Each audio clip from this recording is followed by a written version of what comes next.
Hey there, so today we finally have the full Sally Skellington tutorial, and if you want to see a quicker version of this, I will leave that link down below for you guys. And I also wanted to quickly mention, if you missed my last video, voting is now open for the first round of the NYX Face Awards, so if you do want to vote, please be sure to check out that link in the description as well.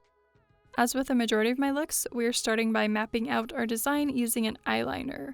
I did make a sketch for this character, which you can see in the previous Sally video, and the clothing is a combination of Sally's dress and then Jack's bow tie and stripes. And if you didn't create a sketch, it's always helpful to have a few reference photos handy. For now, I'm just creating all the basic lines so I can kind of figure out the spacing, and I'm also lining down the sides of my arms and my neck where we're going to black out later.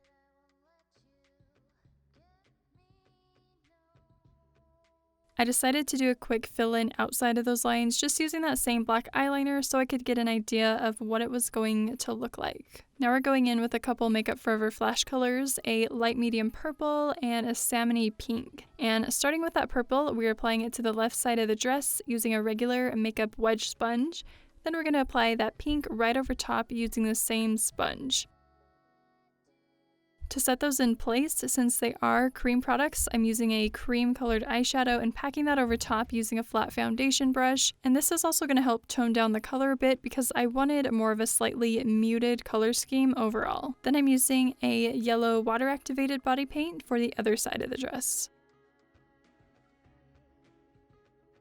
For the right sleeve, things got a bit complicated because I started out with this Makeup Forever Aquarelle paint, but it did not stick anywhere where I had deodorant, which you're gonna see in a second. So I continued applying it and then added a green flash color to those blank areas and decided to just stipple that randomly over the entire sleeve. Then I stippled more of that aquarelle over top using my beauty blender, which ended up actually picking up some of the product that was already laid down. Then I topped that off with a green water activated body paint and more of the flash color. And then finally I stippled a dark green eyeshadow over top to help set that all in place. For the other sleeve, I wanted to incorporate a little bit of Jack, so we're creating kind of thin vertical black and white stripes down the sleeve. These do not need to be nice and even or straight, although you can definitely do that if you want to. I used water activated paints for these and started out by doing the white stripes and then moved on to the black so the black wasn't getting all over when we filled in the white.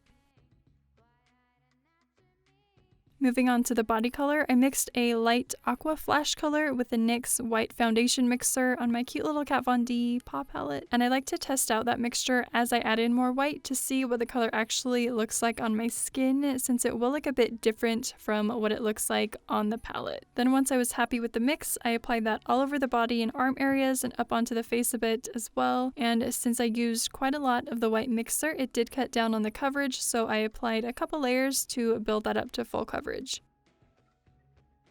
I used a smaller brush to help get that right up against the lines of the sleeves, and then we're going to set that all in place by pressing a colorless face powder over top, applying a very generous amount, and then brushing away the excess. And for now, I'm not going to powder the face. Now we're going back in with the black body paint to black out all the areas we marked earlier down the arms and neck. And I thought it was looking a bit odd, so I also blacked out from the tops of the shoulders down onto the sleeves a bit as well. I again used a smaller flat brush to help really define those lines.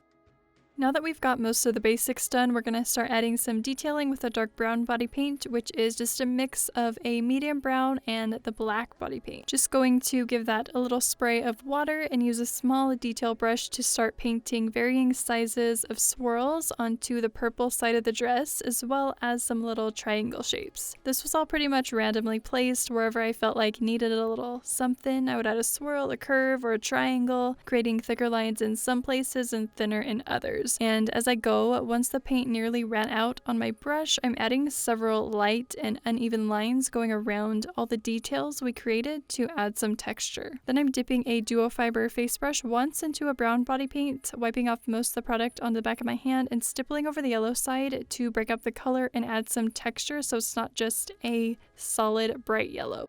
Moving on to Jack's bow tie, I'm starting by applying a white line going up the center of each wing, then adding 2 offshoots to each as well. These don't need to be symmetrical, and I'm adding a couple layers to build up the opacity, and then also gave the bat some little eyeballs. We're then going back in with the medium brown body paint to create all the areas that will be sewn together. I chose brown since my stitches are going to be black, so we could clearly see a color difference between the two, and these lines should be a bit uneven and imperfect, or however you want them to look. Then we're adding some shading around the entire collar piece using a matte dark brown eyeshadow. This is going to help give some dimension so it doesn't look like the bow tie is just sitting flat. And since I blacked out onto the shoulders, I needed to modify the ends of the bat wings a bit, so I just curved them out more and gave them a curl at the very end, then continued on with my shading. I left a bit of space between the curls and the shadows so it looked more lifted off at the top.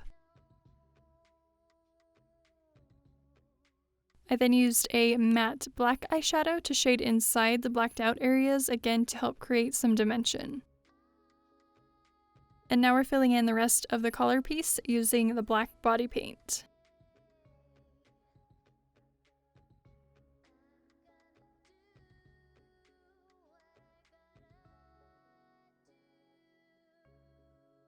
I'm then applying a bit of the yellow body paint to the bat's eyes and then shading lightly over that with the black eyeshadow and using the white body paint to highlight. Going back in with the brown eyeshadow, I'm adding shading under the sleeves like we did around the collar, and then using a pencil brush and a small amount of the dark brown eyeshadow, we're shading around the brown lines, leaving a blank space between the line and the shadow so the edges appear more raised. I'm breaking it up a bit so I don't have just a solid line of shading around the entire thing, and I also shaded around my collarbones a bit, and then I used a clean buffing brush to help blend out the color.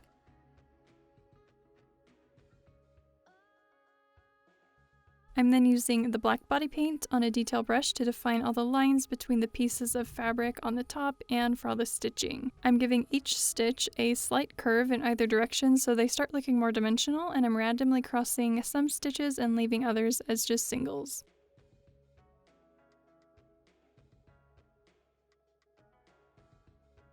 I then shaded under the arms using a mix of the brown and black eyeshadows and blacked out the rest of the arm areas using the black body paint.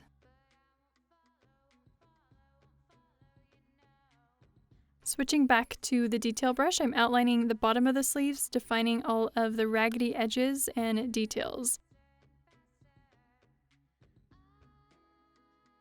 I then used that cream colored eyeshadow to highlight a bit on the green shoulder as well as the yellow and purple pieces of the dress.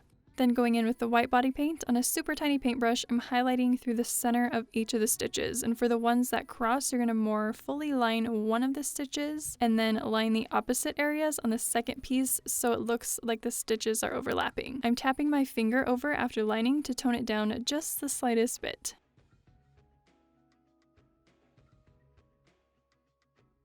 I'm also highlighting along the top of the bat's ears, then adding some messy lines and highlighting to the black part of the collar piece, again using my finger to tap out the color a bit.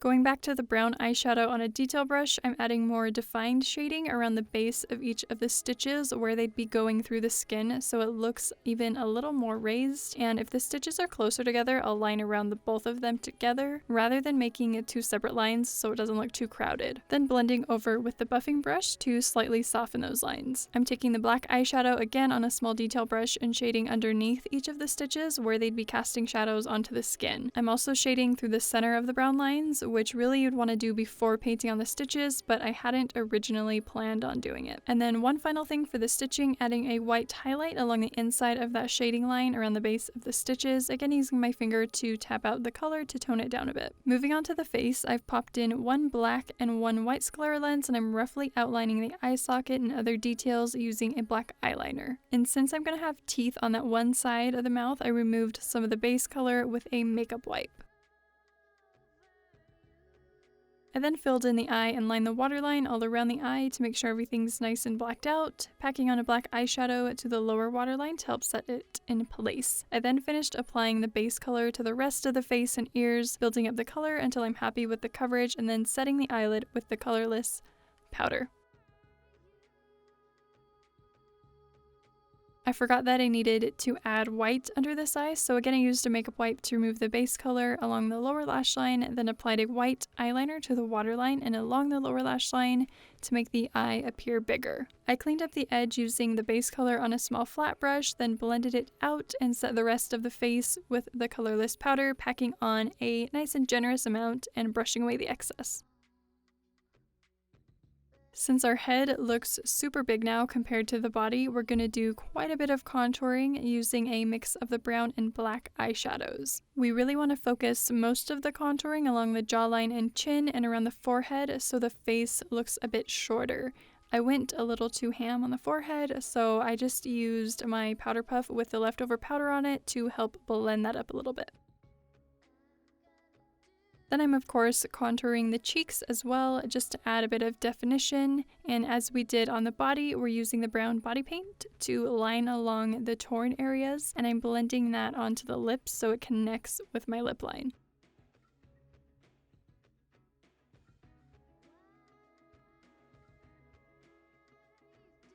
On the other side of the mouth, I marked where the teeth would end and then lined up with the brown from there. And then for the brows, I'm using a mix of Espresso and Black NYX eyebrow gels, keeping with the natural shape of my brows, brushing through to work the product in, and then finishing off with a clear brow mascara.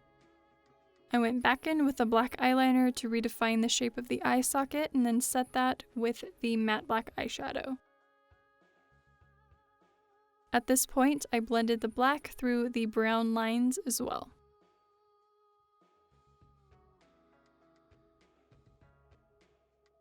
I applied a mix of the brown and black eyeshadows into the crease of this eye all the way across, onto the outer corner, blending out more at the outer part of the eye and leaving the mobile lid mostly blank. I blended this along the bottom of the white eyeliner as well to define the new lower lash line, blending that up into the shadow on the top lid. I also decided to make sure that white liner was nice and set, so I packed on a matte white eyeshadow. I then used the black body paint to define the skeleton nostrils. I decided to take one up higher than the other, and I started by creating simple triangle shapes, connecting them down to my own nostrils, and then lining up from there. These lines do not need to be perfect. I added a super thin line of this black along the outer portion of the new lower lash line to further define it, connecting it up to the top lash line, then added some simple shading lines around each of the eyes.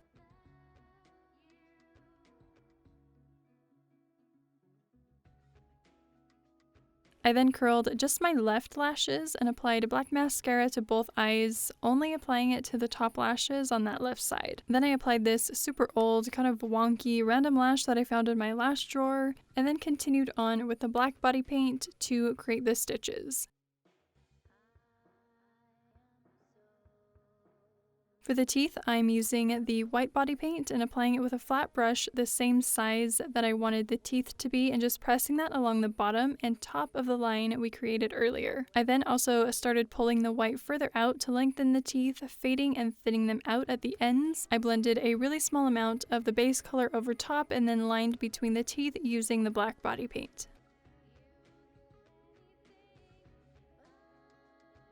I decided to create a little tail to the stitch closest to the teeth, as if the thread had ripped and is kind of fraying, and then I did the same thing to the stitch on the other side at the corner of the mouth. I then used more of the white to blend into the black to make the lines a little bit softer, and then rounded out the corners of all the teeth with a little bit of the black paint.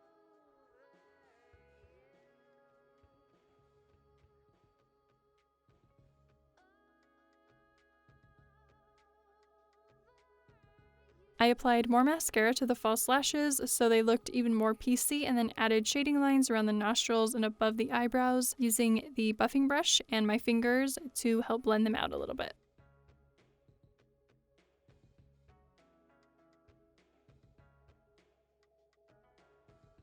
Then I went ahead and finished up all the stitching details off camera, and for the lips, I'm using a dark berry red liquid lip.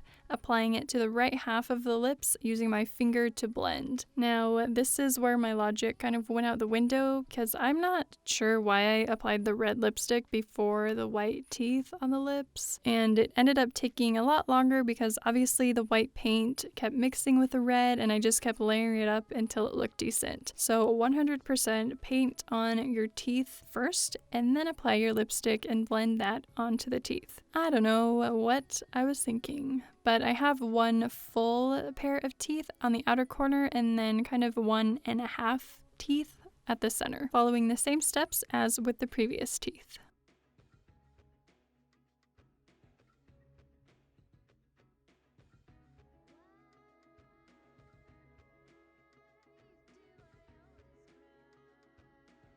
Once the teeth were finally worked out, I blended the black out from the center of the lips and then defined the lip line with the lipstick on a small angled detail brush. I shaded in from the corner of the mouth using the brown and black eyeshadows, added more shading at the center of the mouth, and then I also applied more of the lipstick to lighten up that shadow on the bottom lip.